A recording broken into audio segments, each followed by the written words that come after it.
Merci beaucoup, Flora Cortés. On vous retrouve à 11 heures pour un prochain journal. Dans un quart d'heure, ce sera Monseigneur Dominique Ray, évêque de Fréjus-Toulon, qui sera au micro de Marie-Ange de Montesquieu. Mais pour l'heure, et comme je vous le disais tout à l'heure, c'est la fête des grands-mères dimanche. Et on va en parler également avec Marie-Leila Coussa pour une nouvelle rencontre. Bonjour Marie-Leila. Oui, bonjour Sophie. Bonjour à tous. J'ai le plaisir d'accueillir aujourd'hui Mathilde Sabag. Bonjour. Bonjour, bonjour. Merci d'être avec nous à la tête de Philomène, une entreprise qui redonne le goût de la vie aux seniors en leur proposant des activités personnalisées. Avec nous également l'un de vos clients, monsieur André Charles. Bonjour. Merci d'être avec nous.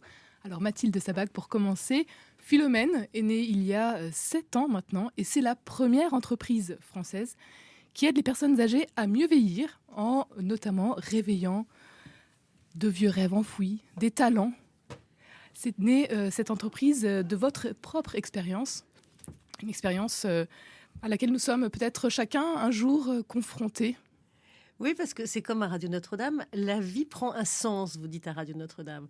Mais pour moi, il n'y a pas d'âge pour donner un sens intéressant à sa vie. Et quelquefois, on arrive, on a monté toutes les marches de la vie, on a gravi les escaliers, quelquefois on a dévalé des pentes, puis on se retrouve là, on est un peu à bout de souffle, on a un peu l'impression d'être abandonné, entre guillemets. Alors, évidemment, on a des enfants à droite à gauche, on a des amis, mais c'est un peu une peau de chagrin. Et puis, les journées sont longues. Et là, je me suis dit, non, c'est pas possible. On peut pas les laisser s'ennuyer. Vous savez, on dit s'ennuyer à mourir. Eh ben non, ça marche pas, ça, avec moi.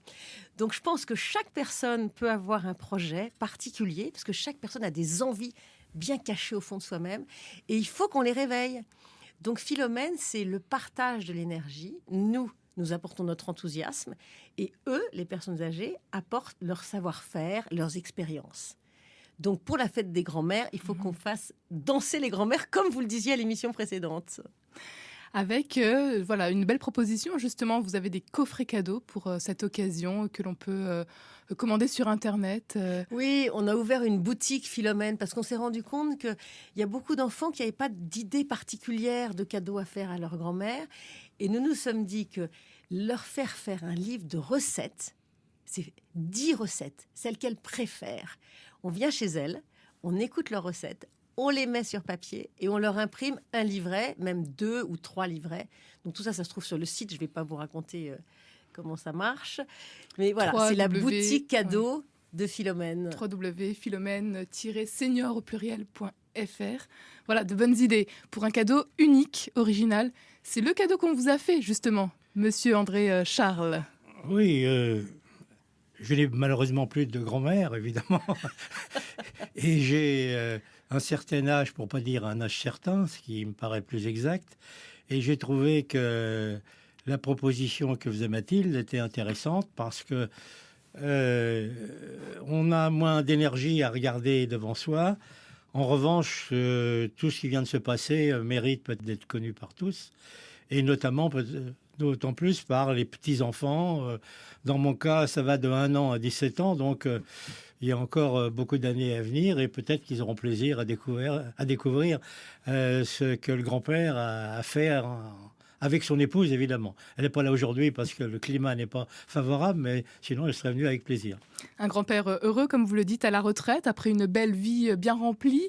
Monsieur André Charles, justement, vos enfants sont loin aujourd'hui. C'est un beau cadeau que vous avez décidé de leur faire. Oui, mais c'est aussi une liaison. Car, à mon avis, l'écrit est peut-être plus important que tous les moyens modernes qui sont un peu dans l'éphémère à l'heure actuelle.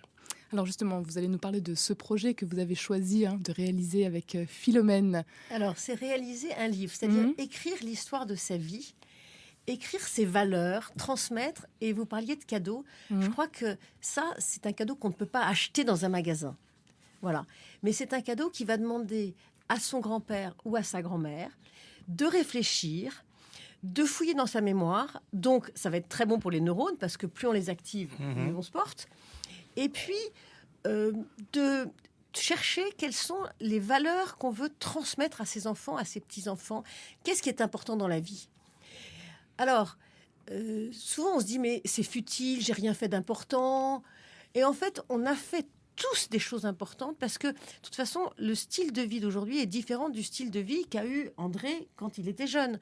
Donc, rien que de l'entendre raconter ses vacances sur une moissonneuse-batteuse, ça peut être intéressant pour un petit garçon qui, lui, a 10 ans, qui est totalement urbain, qui ne sait même pas ce que c'est qu'une moissonneuse-batteuse. Donc, on permet aux générations futures de se projeter dans un autre style de vie. Et j'avoue qu'André et Martine se sont bien prêtés au jeu.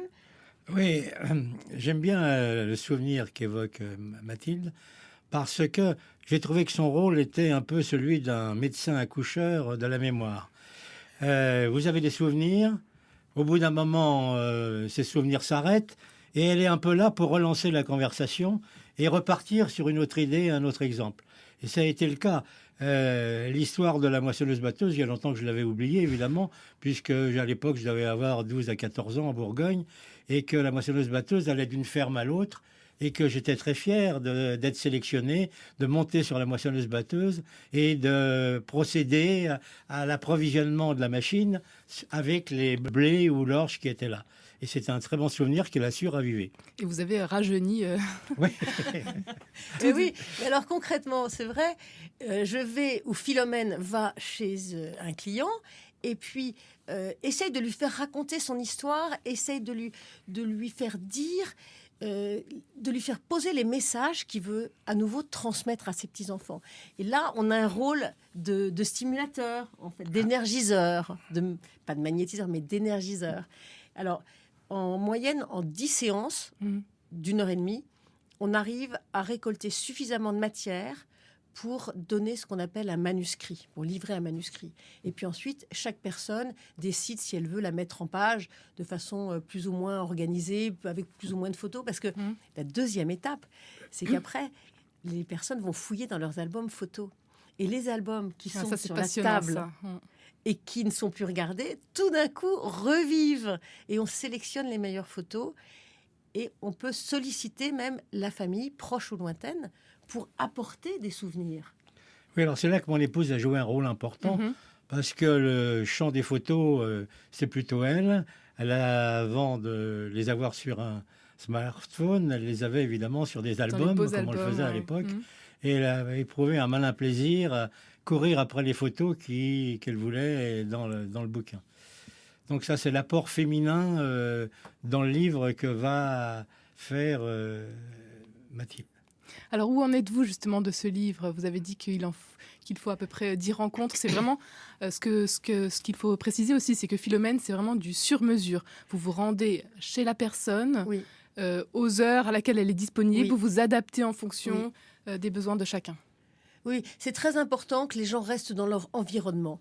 Parce qu'une personne âgée, elle a besoin de son confort. Elle a besoin d'être chez elle.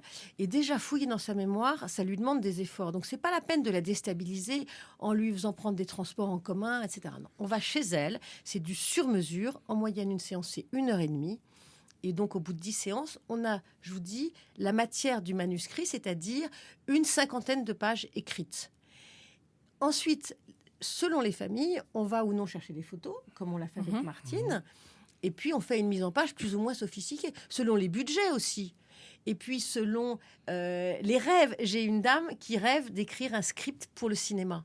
On n'a pas besoin de faire de photos, il faut une histoire très brève pour que le réalisateur imagine derrière les décors qui lui plaisent. On en a une autre qui voulait absolument ne parler que de recettes de cuisine, et puis finalement, au bout de 3 rendez-vous, elle a dit « Mais moi, avant mon mariage, j'existais, j'ai des choses à raconter. » Donc, on s'adapte. Voilà. Et on est sur toutes les grandes villes de France. Toutes les grandes villes de France. Une nouvelle antenne a ouvert à Strasbourg en début d'année. Oui. Alors, Strasbourg, on a démarré assez fort avec informatique. Oui. Parce qu'en fait, j'encourage, et Philomène encourage beaucoup les personnes âgées à se mettre à l'informatique. C'est fondamental, c'est l'ouverture sur le monde. On peut écouter Radio Notre-Dame en podcast, on peut même l'écouter en direct. C'est un autre transistor de la cuisine. Alors ça demande un effort, Monsieur Charles. certes.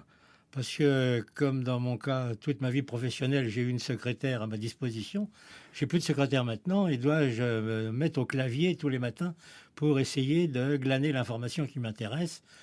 J'y arrive assez bien. Je suis nettement moins bon quand il faut transférer des choses ou aller rechercher quelque chose. Mais ça fait partie de la vie actuelle, c'est sûr.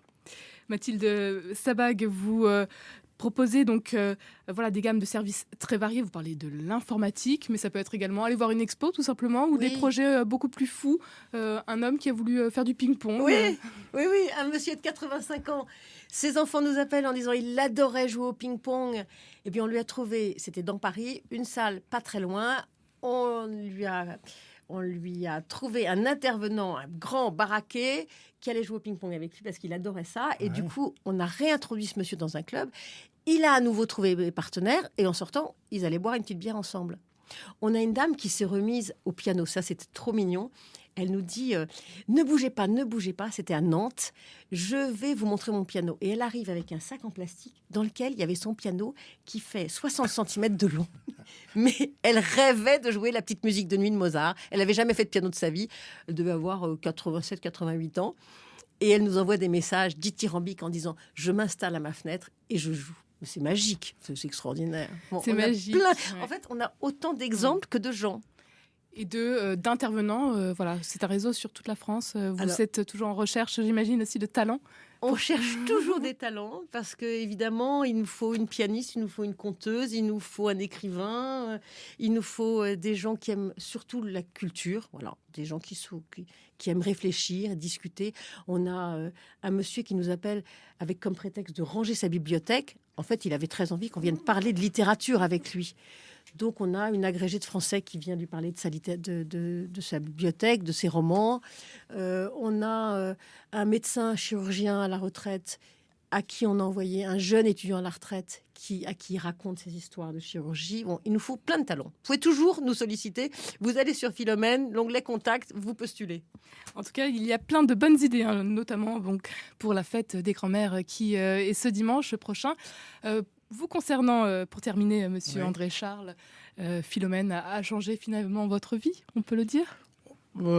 J'irai pas jusque-là quand même. Non, pas exagéré. Heureusement. Mais le souvenir, elle appelle les souvenirs. Par moments, ça peut être des souvenirs douloureux. C'est pas uniquement des souvenirs de succès ou triomphants. Mais l'intérêt, c'est de se remémorer tout ça, de le mettre en forme et de le présenter à une clientèle qui est familiale, évidemment. Oui, aux jeunes générations. Un grand merci à tous les deux. Mathilde Sabag, directrice vous êtes à la tête de Philomène, et à vous aussi, monsieur Charles. Oui, merci. Merci Marie-Léla et merci Radio Notre-Dame. Et bonne fête à toutes les grand-mères en avance, Marie-Léla. Voilà. On n'y est pas encore, nous. Mais non. Merci beaucoup pour cette rencontre qu'on retrouve évidemment sur radionotre-dame.com.